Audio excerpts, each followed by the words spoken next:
ईश्वर की प्यारी संतानों के रूप में मेरे निज आत्मा उस आंतरिक प्रकाश की खोज करो जो सदा शांत है और सभी दुखों से परे। सत्य को भी असत्य सिद्ध करना हो तो उनके लिए कोई मुश्किल नहीं, और असत्य को भी सत्य सिद्ध करना हो तो कोई मुश्किल नहीं। तर्क दोहरी तलवार दोनों प्रकार से सिद्ध कर सकते हैं। सब परमात्मा है ये भी सिद्ध किया जा सकता है, शब्दों का खेल। और यहां कोई परमात्मा नहीं ये भी सिद्ध किया जा सकता है, शब्दों का खेल, क्योंकि परमात्मा तो बीच में आता नहीं। हमारा तारक, और तारक सदैव सत्य से जीत जाता है। आज तक यही हुआ है। इतना जो अधर्म और पाखंड और विरोध और संघर्ष हम संसार में देखते हैं, और सत्य कहीं एक कोने में छोटी सी टिमटिमाहट के रूप में कहीं दिखाई पड़ता है, तो आप देखते नहीं कि परमात्मा की हार दिखाई पड़ती है। कहां दिखाई पड़ता है परमात्मा? क्या तुम्हारी आंखें बताती हैं? क्या तुम्हारा आचरण बताता है? क्या तुम्हारा कर्म सिद्ध करता है? जैसा कि मैंने कल कहा, खुदा के बंदों को देखकर खुदा से मुनकिर हुई है दुनिया। जिस खुदा के ऐसे बंदे हैं कोई अच्छा खुदा नहीं। मनुष्य की आंखें सिद्ध कर सकती हैं कि अस्तित्व है। मनुष्य का प्रेम बता सकता है कि जरूर कहीं भगवान होगा। मनुष्य का आचरण बता सकता है कि जरूर कहीं किसी कोने में इसको कुछ प्रकाश मिला होगा, कुछ रस मिला होगा। और ये अधर्म की जो बाढ़ है इसके पीछे यही कारण है। ने बाप इस बात की गवाही है कि उसके पास धर्म है, बेटे को नफरत हो जाती है। ने मां के हृदय में इस प्रकार का प्रेम है और कोई आचरण है कि बेटी को लगे कि हां मेरी मां को कुछ मिल गया है। न शिक्षक में दिखाई पड़ता है, न तथाकथित साधुओं में दिखाई पड़ता है। और जब संसार में कहीं कुछ दिखाई ना पड़ता हो सिवा नरक और दुख के, तो परमात्मा एक कल्पना होती है, कागजों में चली हुई बुझी हुई एक राख रह जाती है। बीच में इतिहास में पिछले 5000 वर्षों में जो भी 20-30 फूल खिले हैं संतों के रूप में, उनको देख करके मन में भाव तो उमड़ता है कि जिस व्यक्ति के पास न तन पर कपड़े हैं, न रहने को मकान है, न बैंक में पैसा है, न कोई पद प्रतिष्ठा कहीं है, फिर भी इस व्यक्ति के चेहरे पर मुस्कान है। इसके जीवन में तृप्ति है, इसके जीवन में संयम है, इसके पैरों में कहीं घुंघरू हैं। उसको देख करके जरूर प्रत्येक व्यक्ति के मन में भाव पैदा होता है कि शायद हम गलत हैं, शायद हमारी राह कांटों की राह है। फूल तो यहां दिखाई पड़ते हैं।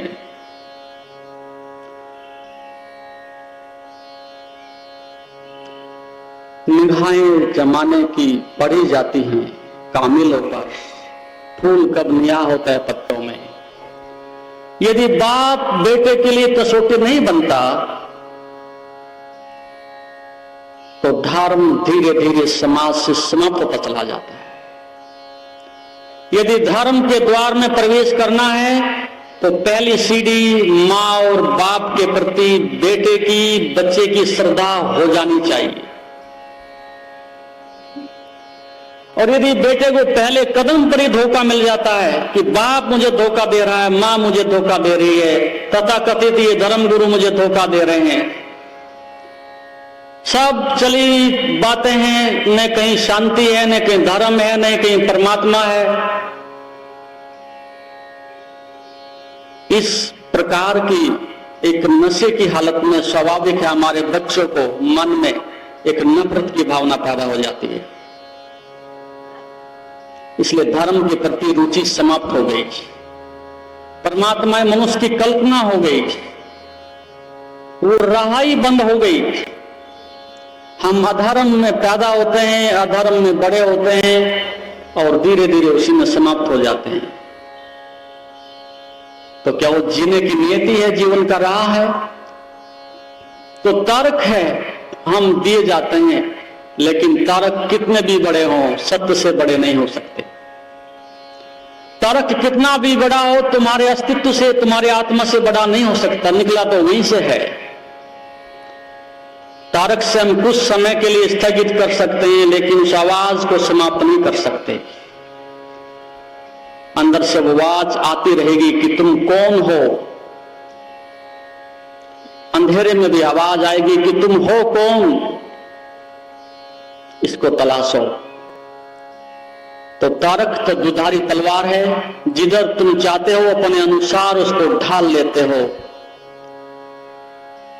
और यहां हम कुछ नहीं करते, केवल बैठ के तर्क ही करते हैं, आचरण की तो हम बात ही नहीं करते। ऐसा हुआ कि एक तर्क शास्त्री सुबह सुबह बगीचे में बैठा हुआ था, सुबह का नाश्ता कर रहा था।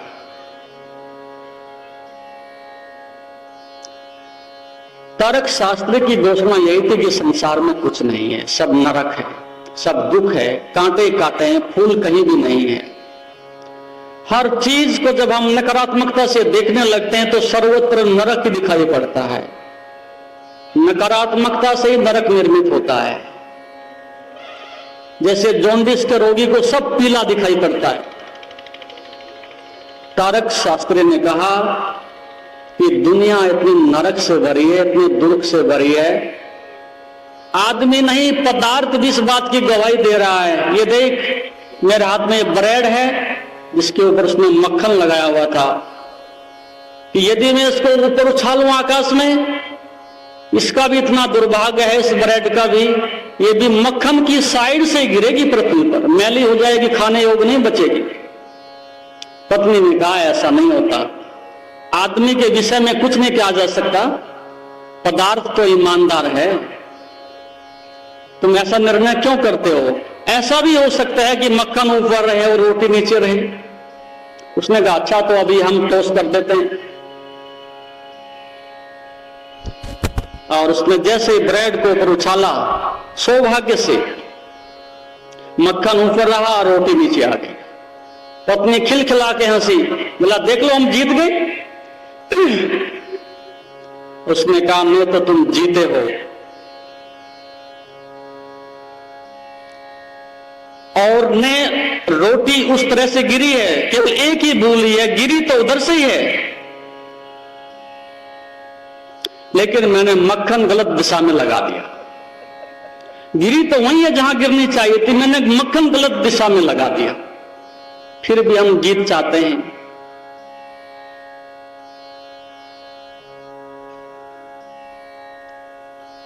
तो राजा ने चुनाव किया, अपने गुरु से जाकर के पूछा, संत से पूछा कि ये बता दो, मैं असमंजस में हूं, एक राजा बनना है और उसके लिए कसौटी चाहिए।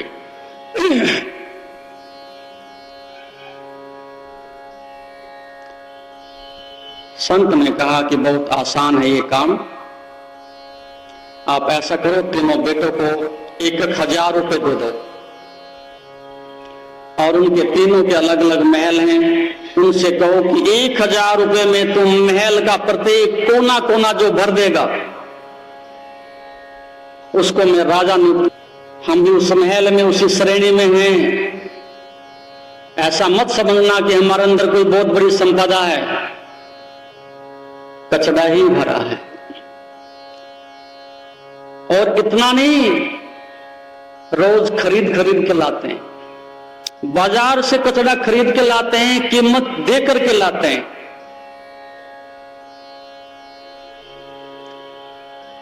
पहले ने अपना मैथमेटिक्स ठीक बैठाया, दूसरे के अंदर थोड़ा सा काव्य भी था, गणित नहीं था, थोड़ा काव्य भी था।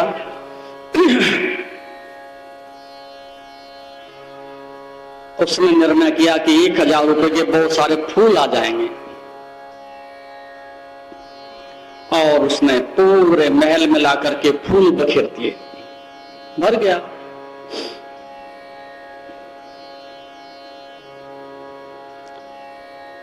और तीसरा अभी शांत बैठा है।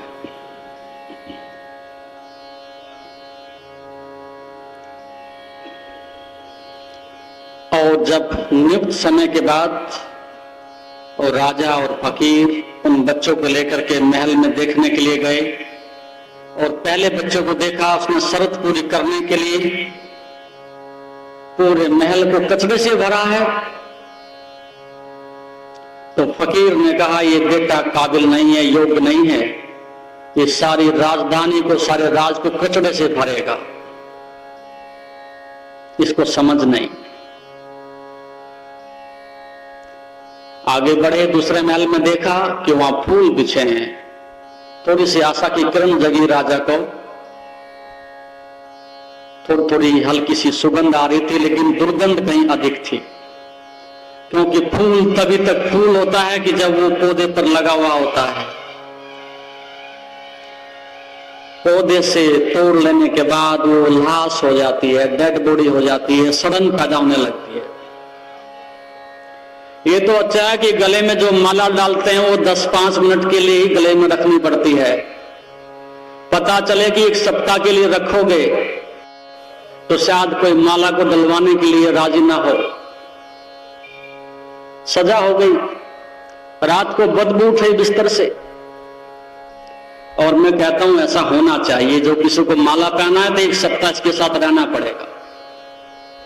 जैसे माँ बच्चे की प्रसव पीड़ा को जान करके पता चलता है कि बच्चा के आने में कितनी पीड़ा से गुजरना पड़ता है, कम से कम पता तो चले कि ये फूल नहीं, इनके पीछे सूल भी है, ये सुगंध नहीं, इसके पीछे दुर्गंध भी है। 1 सप्ताह रखना पड़ेगा। शायद कोई नेता तैयार नहीं होगा। तो फूल सड़ चुके थे, उसमें से सुगंध नहीं के बराबर बदबू आ रही थी। फकीर ने कहा कुछ हद तक तो ठीक है, लेकिन ज्यादा दिन नहीं चलेगा। कोई ज्यादा समझ इसको है नहीं, भावना तो है लेकिन इसके पास अनुभव नहीं, ये अनुभव से रहित है। दार्शनिक तो है, क्योंकि फूल लाया है तो जरूर कहीं दार्शनिकता रही होगी, फिलॉसफी रही होगी, लेकिन अनुभव इसके पास नहीं। और तीसरे के पास गए, उसने अब तक कुछ नहीं किया, और उसके मित्र कह रहे कि तुम्हारी पराजय निश्चित, मूर्ख कुछ तो कर। वो बाजी मार जाएंगे, इन्होंने कुछ कर डाला है, नंबर 1 पर वही है, तुम कहां खड़े हो, किस नशे में हो तुम। उसने कहा ठहरो, मैं गणित के जीवन को ठीक से समझता हूं, मैं इस जीवन की पहली को ठीक से जानता हूं, मैं वो कर दूंगा जो होना चाहिए, अधिक देर नहीं लगेगी। और उसने वही किया। 1000 रुपए की बहुत सारी मोमबत्तियां आ गई, दीपावली मना दी, पूरे महल को प्रकाश से भर डाला। आप देखते हो प्रकाश का ये स्वभाव है कि वो अधूरा कभी नहीं होता। आप एक कमरे में एक स्कैंडल को रख देते हैं, मोमबत्ती को रख देते हैं, तो ऐसा नहीं होता कि आधे कमरे में अंधेरा होता है, आधे में प्रकाश होता है। प्रकाश है तो प्रकाश है, पूरे में प्रकाश है। और ये बात भी ध्यान रखें, मनुष्य के लिए मैं कहना चाहता हूं, लोग कई बार ऐसा सोचते होंगे, अहंकार ऐसा कहता है कि हम कुछ तो राम जैसे हैं ही। भले ही हम राम ना हो, लेकिन ये प्रत्येक मनुष्य का अहंकार कहता है कुछ तो राम जैसे हैं ही। लेकिन ये बात ध्यान रखना, हृदय में पीड़ा हो सकती है, राम कभी अधूरा नहीं होता, सत्य कभी अधूरा नहीं होता, धर्म कभी अधूरा नहीं होता। या तो पूरा होगा और या बिल्कुल नहीं होगा। तो मनुष्य की नीति, मनुष्य के होने की संभावना 2 प्रकार से हो सकती है, तो रावण हो सकते हैं या राम हो सकते हैं, बीच बीच में नहीं हो सकते। थोड़े से रावण थोड़े से राम, ऐसा कदापि नहीं होता। इतनी घोषणा करने को मन में हिम्मत कहां कि हम ये कह सके हम राम तो है नहीं, हम रावण है। जिसके मन में इतनी हिम्मत हो और जो ये देख सके कि राम तो मैं हूं नहीं, रावण जैसा हूं, वो व्यक्ति के द्वार खुल गए धर्म के, उस व्यक्ति को नहीं रोक सकते। जिस व्यक्ति को इतना सघन अंधकार दिखाई पड़ जाए, अंदर से इतना कीचड़ दिखाई पड़ जाए, वो आदमी लंबे समय तक उसमें नहीं रह सकता। इतनी सघन अज्ञानता को स्वीकार करने को राजी हो जाए कि मेरे से ज्यादा मूढ़ आदमी कहीं नहीं, उस व्यक्ति के लिए ज्ञान के द्वार जरूर खुलेंगे। जो पहले से मानता हो कि मैं तो सब जानता ही हूं और जानता कुछ नहीं, उसके लिए कोई साधन नहीं, कोई उपाय नहीं।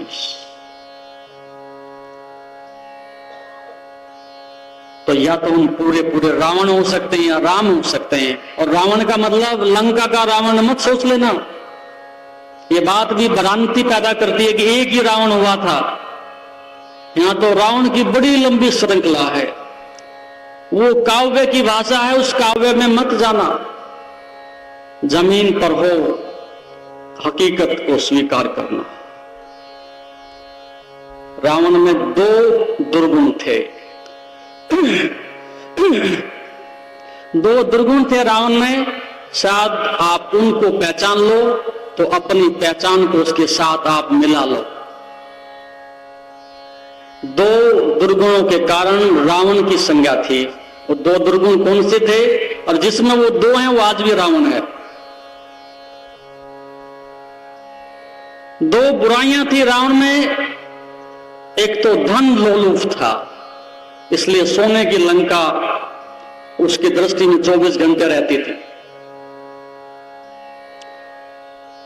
उसके मन में एक ही बात दिखाई पड़ती थी, सारी सृष्टि का धन इकट्ठा मैं कर लूं। और एक व्यसनी था, स्त्री लोलुप था।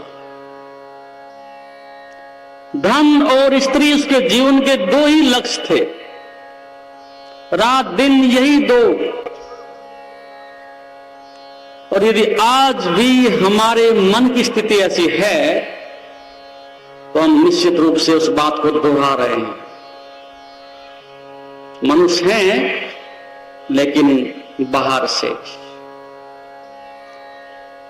यदि हमारे जीवन का लक्ष्य यही है कि धन और स्त्री, बस और कुछ नहीं।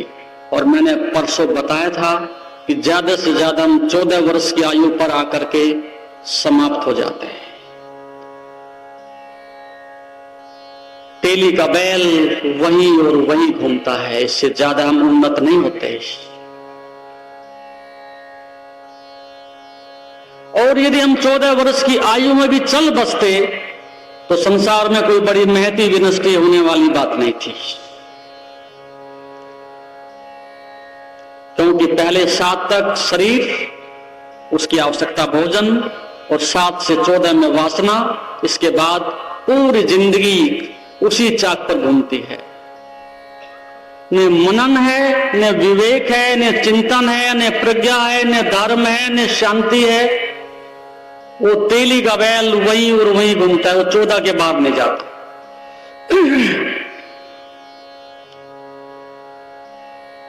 वृद्ध अवस्था में 80 वर्ष का बूढ़ा भी ऐसे झांक करके देखता है, किसी कोने से कुछ मिल जाए। उतनी ही वासना 80 वर्ष की अवस्था में भी जब हम अलविदा कर रहे हो, तब भी हम उतनी वासना मुक्त, वासना से अभिभूत हैं। तो इसका अर्थ यह हुआ कि हमने जिंदगी को समझा नहीं, हमने उस जिंदगी को जिया नहीं। हमने 14 के बाद जीवन के पूरे 80 या 70 वर्ष जो भी हैं उसी के आसपास व्यतीत किए हैं।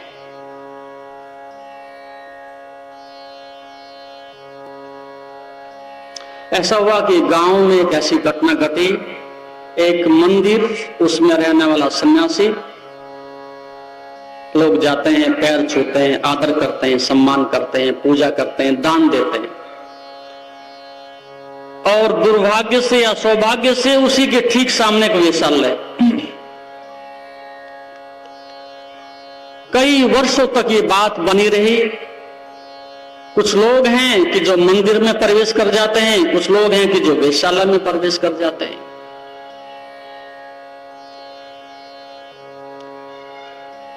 और बैठने वाला जो साधु अंदर था वो रात को रोज अपनी जिंदगी के दुर्भाग्य को दोहराता रहा।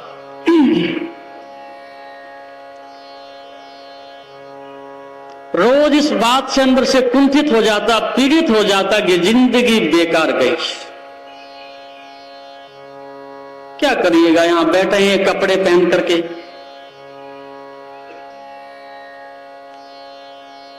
वे लोग सौभाग्यशाली हैं, अच्छे हैं जो वेश्यालय में जा रहे हैं। वो साधु मंदिर में बैठा है लेकिन शरीर से ही मंदिर में है, मन से बराबर वेश्यालय में ही बैठा है। 24 घंटे वही चिंतन चलता है। और ठीक इसके विपरीत जहां वो वेश्या रहती है, वो रोज परमात्मा से प्रार्थना करती है, प्रभु इस संकट से, इस नरक से, इस दुख से मुझे निकाल। ये कोई जीवन हुआ कि मैं शरीर को बेचूं, कि मैं इस आत्मा को बेचूं? वो संत कितना अच्छा है, कितना प्यारा है कि प्रभु की उपासना करता है। मुझे भी एक ऐसा अवसर दे दे। और कई बार उसका मन भी करता कि जाकर के मंदिर में मैं भी घंटी बजा करके थोड़ी सी प्रार्थना कर लूं, लेकिन समाज है वो प्रवेश नहीं करने देगा। वो साधु है मुझे प्रवेश नहीं करने देगा।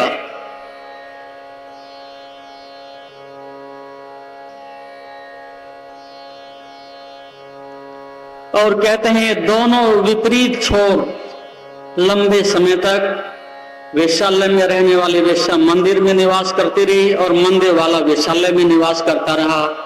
और काव्यकार, कहानीकार कहता है कि अकस्मात जब मृत्यु हो गई, शरीर पूरा हो गया और किसी लोक में उनको जो भी इनका था ले जाया गया, तो वो साधु को नरक में डाल दिया गया और उस वेश्या को स्वर्ग में भेज दिया गया। जब वहां वो फैसला हो रहा था, वो वेश्या रोने लगी। उसने कहा मैंने सुना था, मैंने देखा था, संसार में तो अन्याय होता ही है। रिश्वत वाले कुछ भी कर सकते हैं, सत्ताधारी कुछ भी कर सकते हैं, लेकिन तुम्हारे यहां इस स्वर्ग में और परमात्मा के दरवाजे पर भी अन्याय होता है। ये तुम कौन सा न्याय कर रहे हो? कोई नहीं जानता हो, कम से कम मैं इस बात की साक्षी हूं। इस साधु ने जीवन के 20-30 वर्ष मेरे सामने मंदिर में काटे और तुम इसको नरक। कहीं तुमने भूल की है, फिर से अपना लेखा जोखा देखो।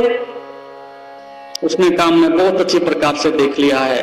हम मनुष्यों के चेहरे नहीं देखते, हम मनुष्यों की पोशाक नहीं देखते, हम मनुष्य के मकान नहीं देखते, हम मनुष्य की गाड़ियां नहीं देखते, वो कितने बड़े पद पर है हम कभी नहीं देखते। वो सब धोखे की टट्टी।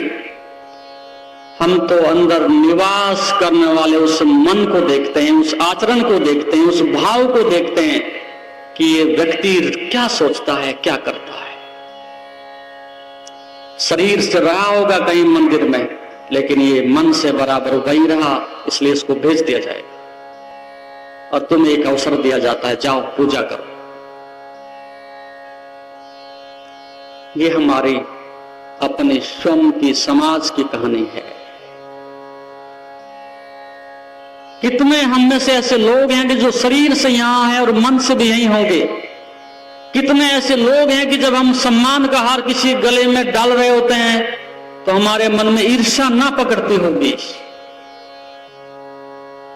ऊपर ऊपर से सम्मान होता है, लेकिन मन हमारा भी ये कहता है कि दुर्भाग्य है, ये अन्याय है, माला तो मेरे गले में होनी चाहिए थी। तुम हो कौन? ये तो मैं अच्छी तरह से जानता हूं। तुम 2 कौड़ी के आदमी, सम्मान तो मुझे ही मिलना था, लेकिन ये भीड़ है। इन मूर्खों को मैं समझा कैसे सकता हूं कि पूजा के योग्य तो मैं ही था, लेकिन फिर भी अनमने ढंग से उसके गले में हार डालना ही पड़ता है। सम्मान की भावना नहीं थी।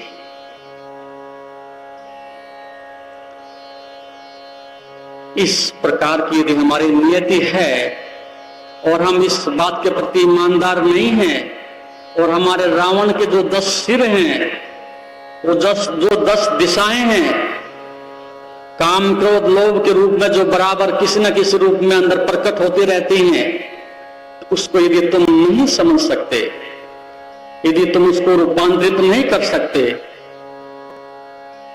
तो धर्म के द्वार में हम प्रवेश ना कर सकेंगे। श्रद्धा के उस क्वारेपन को हम ना जान सकेंगे। यहां अस्तित्व है, परमात्मा कहीं है, इसका अनुभव आप ना कर सकोगे। अंधे व्यक्ति के लिए तुम लाख कोशिश करो कि प्रकाश होता है, कितने तुम शास्त्र सुनाओ, कितना भी प्रमाण दो, तुम गलती पर हो यदि प्रमाण देते हो, तुम गलती पर हो उसको समझाने की कोशिश करते हो कि मान लो कि प्रकाश है, लेकिन ये जितनी दया अंधे के ऊपर है तो पहला काम उसको आंख चाहिए। जब तक उसके पास स्वयं का प्रकाश नहीं है, वो कभी सूरज को देख नहीं सकेगा। बिना आंख के कैसे देखोगे? एक अर्थ में हम देखते हैं और दूसरे अर्थों में हम बिल्कुल निपट अंधे हैं। अंधा अंधा ठेलिया दौड़ कूद पड़न। यहां मार्गदर्शक तो बहुत हैं, हर आदमी के पीछे हर आदमी मार्गदर्शिता बना फिरता है, लेकिन जिस व्यक्ति को स्वयं की राह का ही नहीं पता, वो दूसरे को राह क्या दिखा सकता है? मंजिले राह इसकी उसको कुछ पता नहीं। जो राह दिखाए तुझे उसे ना तू रहबर समझ। जो तुम्हारा रहबर है वो रहबर नहीं, रहजन है, राहजन है। जो तुम्हारा मार्गदर्शक बना है, रहबर बना है, वो तुम्हारा लुटेरा है। चाहे वो तथाकथित नेता हो, वो तुम्हें लूटते हैं। तुम सोचते हो सफेद पोशाक और काले दिल,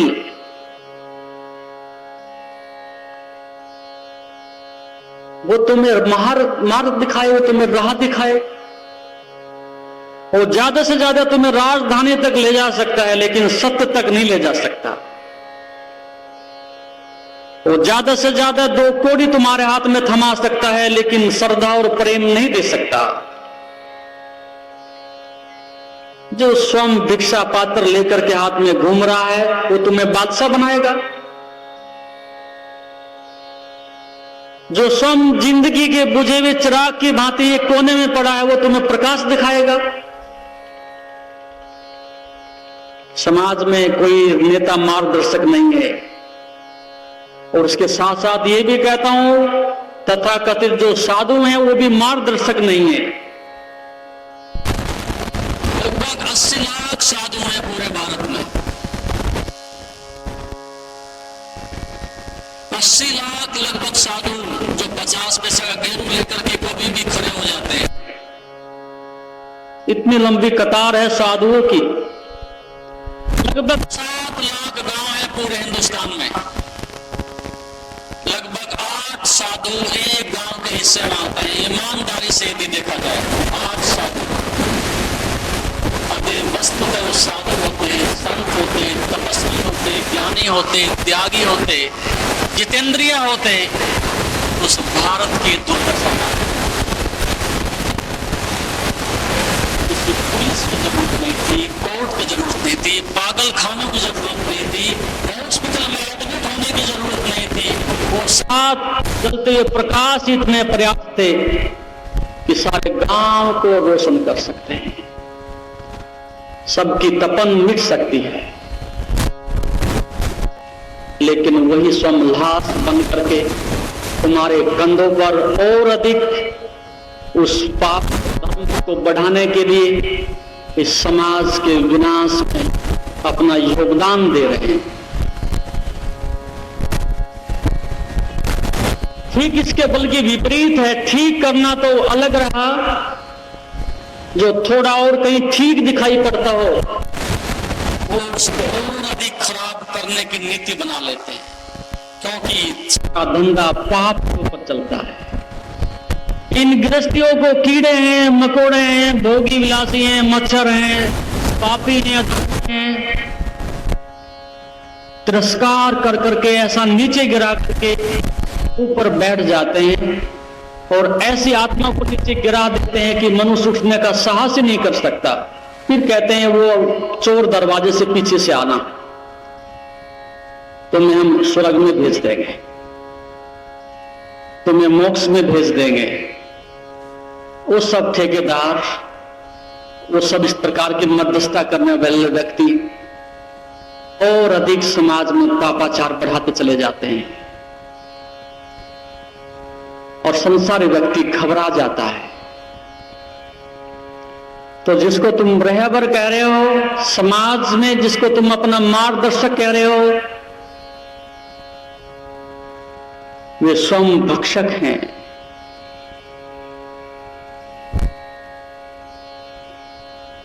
तो इसलिए इस भ्रांति में मत रहना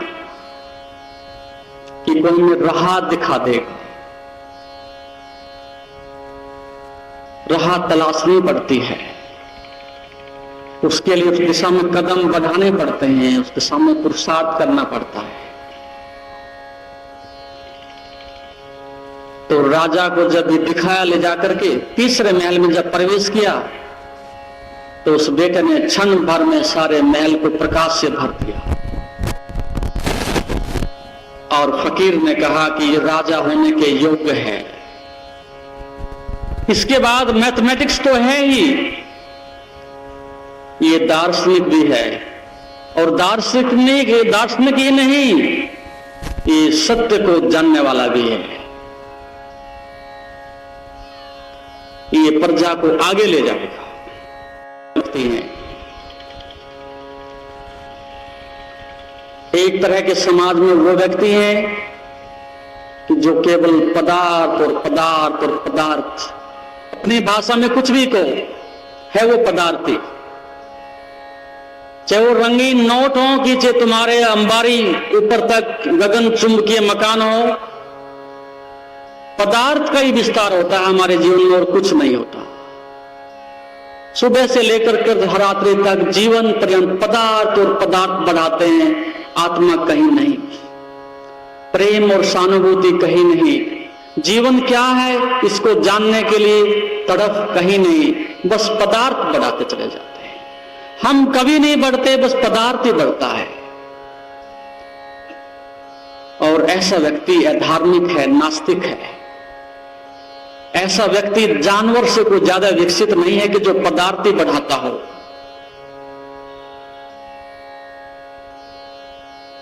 तो ये एक अवस्था, ये दूसरी अवस्था जो थोड़ी फूल वाली है, जो थोड़े से उन्नत हैं, जिनके जीवन में थोड़ी सी विकास की संभावना है,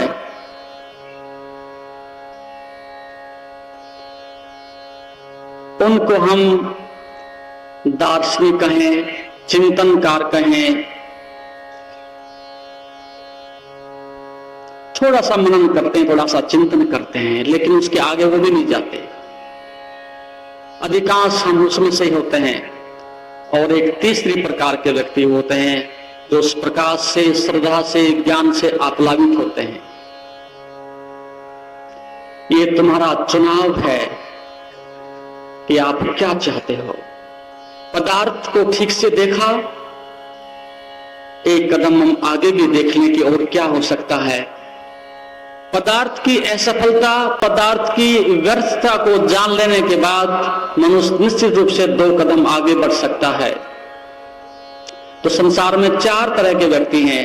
एक जो श्रद्धावान है वो पहुंचेंगे, एक जो संदेह पर खड़े हैं, वे लोग भी आज नहीं तो कल उस द्वार तक पहुंचेंगे। सही दिशा में जब संदेह किया जाता है, पदार्थ पर किया गया संदेह विज्ञान की खोज बनता है। Newton, Darwin, Einstein, Galileo, doctor Bhabha, इन लोगों ने पदार्थ पर संदेह किया तो इलेक्ट्रॉन, प्रोटॉन, न्यूट्रॉन से क्वांटम तक जाते हुए पदार्थ के अंतिम छोर तक पहुंचे। और धर्म पर, तथाकथित समाज की नीति पर किया गया संदेह मनुष्य को अस्तित्व तक ले जाता है, परमात्मा तक ले जाता है। सही दिशा में किया गया संदेह अध्यात्म के जगत में मनुष्य को अस्तित्व तक ले जाता है। लेकिन हम संदेह भी करते हैं तो दूसरों पर, हम संदेह अपने ऊपर कभी भी नहीं करते। हमें सब कुछ गलत दिखाई पड़ते हैं, केवल एक मैं ही गलत नहीं हूं बस। जिस व्यक्ति को स्वयं के ऊपर संदेह आ जाए कि कहीं मैं गलत दिशा में तो नहीं जा रहा हूं,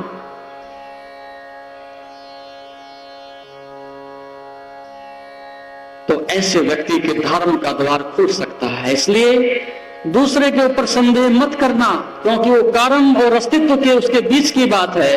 हमें दूसरे व्यक्ति पर संदेह करने की आवश्यकता क्या है? हम स्वयं पर संदेह कर सकें, अपने क्रोध पर, अपने लोभ पर, अपनी हिंसा पर, अपने अज्ञान पर हम स्वयं पर संदेह कर सकेंगे, शायद मैं कहीं गलत हूं। जिस व्यक्ति के जीवन में इस प्रकार की क्रांति आ जाए कि शायद मैं कहीं गलत हूं, ऐसा व्यक्ति जरूर धर्म के द्वार को खोज लेगा।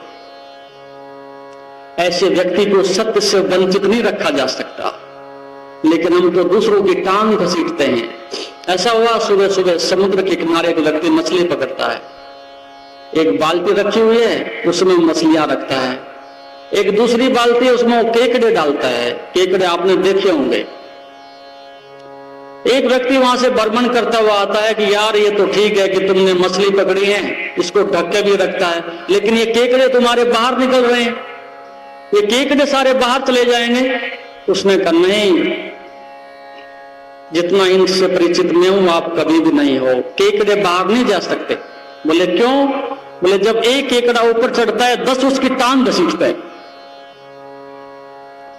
जब एक केकड़ा बाल्टी से बाहर निकल के भागना चाहता है तो 10 उसकी टांग पकड़ के खींचते हैं। ये बहुत तेज राजनीतिक हैं, ऐसे ही बाहर नहीं चले जाएंगे। लगभग हमारी जिंदगी भी ऐसी है। हम सृजनशील नहीं हैं, हम क्रिएटिविटी नहीं है, हमारे जीवन में सृजन नहीं है, विनाश ही होता है। हम अपने पड़ोसी का विनाश ही करते हैं, हम अपने मित्र का विनाश करते हैं, हम शत्रु ही निर्मित करते रहते हैं। जैसे कि हमारे जीवन का स्वभाव यही है। सौभाग्यशाली हैं वो व्यक्ति जिनको जीवन में एक भी मित्र मिल जाए। आज इस बात का मंथन करना, चिंतन करना हृदय से, क्या मेरे जीवन में एक भी ऐसा व्यक्ति है कि जो मित्र हो, जिसके ऊपर मेरी श्रद्धा हो, जो मेरा हित चाहता हो, जो मेरा शुभ चिंतक हो, जो मेरे कष्टों का निवारण करने के लिए अपना बलिदान भी दे देता हो, जो मेरी निंदा को कभी सुनना पसंद ना करता हो। ये मित्र होता है, निंदा नहीं सुनेगा, सदैव उसका कल्याण करने के लिए रात्रि के 12 बजे भी काम करेगा। कितनी गरीबी आए, परिस्थिति आए, लेकिन छाया भी नहीं त्यागेगा। आप ढूंढो ऐसा मित्र तुम्हारे जीवन में कहीं मिलता हो तो। एक मित्र तक तुम्हारे पास जिंदगी में आज तक निर्मित नहीं हुआ, और तुम क्या कर सकते हो? इससे ज्यादा जिंदगी की पराजय और क्या हो सकती है? मुझे कोई खुले दिल से बताए कि हाँ मुझे मित्र मिल गया है, क्योंकि हम स्वयं मित्र नहीं है। हम स्वयं अपने स्वयं के शत्रु हैं, और शत्रु से शत्रुता पैदा होती है।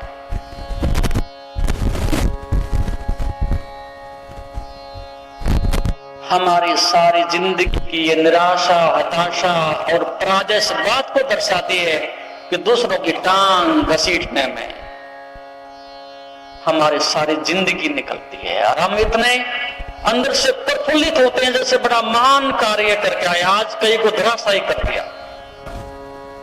उस शोषण को, विनाश को देख करके मन खुश होता है। ऐसा व्यक्ति धार्मिक नहीं हो सकता, ऐसा व्यक्ति सृजनशील नहीं हो सकता, ऐसा व्यक्ति सुखी नहीं हो सकता, शांत नहीं हो सकता, ऐसा चमत्कार कभी नहीं होता। इसलिए यदि जीवन को आगे बढ़ाना चाहते हो तो तुम्हें सृजनशील होना पड़ेगा।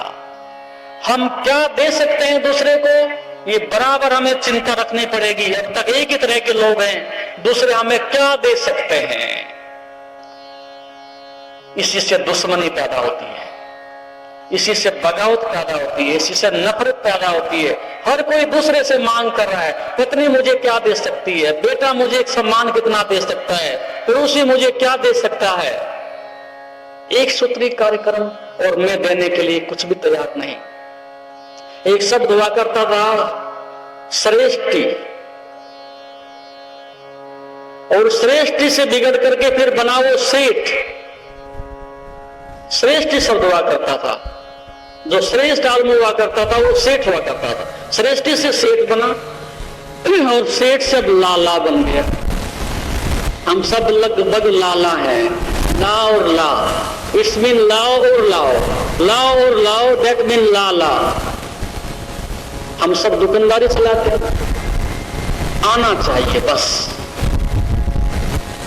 ये धर्म का राह नहीं है, ये उस प्रकाश को पाने की राह नहीं है। नहीं, हमें कई बातें ख्याल में रखनी होंगी। एक कि मैं सृजन करूंगा, विनाश नहीं। दूसरे के जीवन में मेरी जीवन की ये क्रियात्मकता, ये मेरा जीवन शक्ति समय जो भी सदुपयोग हो सकता है, मैं उसका पूरा प्रयास करूंगा, देने का सदैव भाव रखूंगा। और कहीं किसी की निंदा हो रही हो, करने की बात तो दूर रही, मैं सुनूंगा भी नहीं। शायद मास्टर जी हमारे गुरु जी रहे पहले, रामनारायण जी यहां पर बैठे हुए हैं, शायद काव्य में 7 रस हैं कि 9 रस हैं? 7 रस। जी जी जी हाँ हाँ, इसलिए मैं पूछना चाहता था, बहुत स्मृति तेज है अभी भी। 7 रस काव्य के, लेकिन एक भूल हो गई, वो 8वां रस निंदा का क्यों छोड़ दिया? काव्यकार को समीक्षा करनी चाहिए, फिर से लिखना चाहिए। वो 7 नहीं, 7 तो बहुत छोटे पड़ गए। हमारा तो जीवन का एक ही रस है, निंदा। बस 24 घंटे वही बहती है, निंदा और निंदा, उसी में रस है हमारा। अपने जिंदगी के पाप बहुत हैं, अपनी जिंदगी के दुख बहुत हैं, और हम व्यर्थ में दूसरों की निंदा और निंदा करते करते उनके पाप भी अपने ऊपर ले लेते हैं। जहां 10 आदमी बैठे हों, वहां कोई सुगंध उठ रही हो, वहां कोई राम चर्चा हो रही हो, वहां किसी के गुणों की कोई प्रशंसा हो रही हो, ऐसा देखना शायद लगभग असंभव ही होगा। 10 आदमी का अर्थ है 10 निंदाएं, 10 से ज्यादा ही होंगी वो, लेकिन 10 तो कम से कम है ही। और बड़ा मजा आता है जब दूसरे की निंदा करते हैं। इतना रस उसमें होता है कि जैसे व्यक्ति को कोई परम संपदा मिल गई हो। नहीं, यदि जीवन की राह को आगे बढ़ाना चाहते हो, निंदा करने का तो कोई अर्थ ही नहीं। कहीं हो भी रही हो तो कहो ये कर्म, उसका भाग और परमात्मा के बीच की बात है, मैं इसमें नहीं पढ़ूंगा। कोई अच्छी बात हो हमारे जीवन की, इस जीवन को श्रेष्ठ बनाने की तो हम चर्चा करें, अन्यथा इसको बंद कर दीजिए।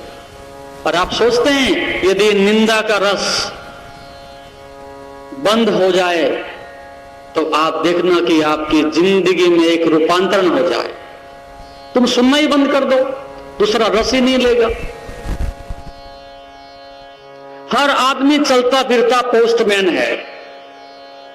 देखा हो गांव में चिट्ठी लेके घर घर भागता है, लेकिन यहां तो हर आदमी चलता फिरता पोस्टमैन है। सबकी चिट्ठी रखता है अपनी बगल में और फिर सबको सुनाता है कहां कहां क्या क्या हो रहा है। अपने विषय में छोड़ करके कि मैं कहां हूं, और व्यक्ति को सब पता है कौन कहां है। तो ये अधर्म की राह है, ये पाखंड की राह है, ये अंधकार की राह है कि जो दूसरों में इतना रस लेता हो। रस स्वयं में होना चाहिए, स्वयं को जानने में होना चाहिए, स्वयं के अंधकार को मिटाने में होना चाहिए। और जितना हम नरक निर्मित करने में शक्ति लगाते हैं, उसकी हम आधी शक्ति भी हम स्वर्ग को निर्मित करने में लगाएं, आज ही हम स्वर्ग में हो जाएं। हरिओम हरिओम। जैसा कि आप जानते हैं, शरीर को स्वस्थ और मन को शांत बनाने के लिए योग ही एकमात्र साधन है। जीवन को योगमय बनाने के लिए व योग दर्शन के मर्म को आत्मसात करने हेतु गुरुदेव के आशीर्वचनों को श्रवण करें। उनके द्वारा दिया गया मार्गदर्शन आपके जीवन में सकारात्मक बदलाव लाएगा। अगर आप पतंजलि योग दर्शन सीखना चाहते हैं और इस प्राचीन ज्ञान को अपने जीवन में शामिल करना चाहते हैं तो हमसे संपर्क करें। हमारे योग सत्र न केवल आपके शरीर को स्वस्थ बनाएंगे बल्कि आपके मन और आत्मा को भी संतुलित करेंगे। अधिक जानकारी के लिए हमें नीचे दिए गए विवरणों पर संपर्क करें। हमारे साथ इस योग यात्रा की शुरुआत करें और अपने जीवन को शांति और सकारात्मक ऊर्जा से भरें। धन्यवाद। आपका दिन शुभ हो। ओम नमस्ते।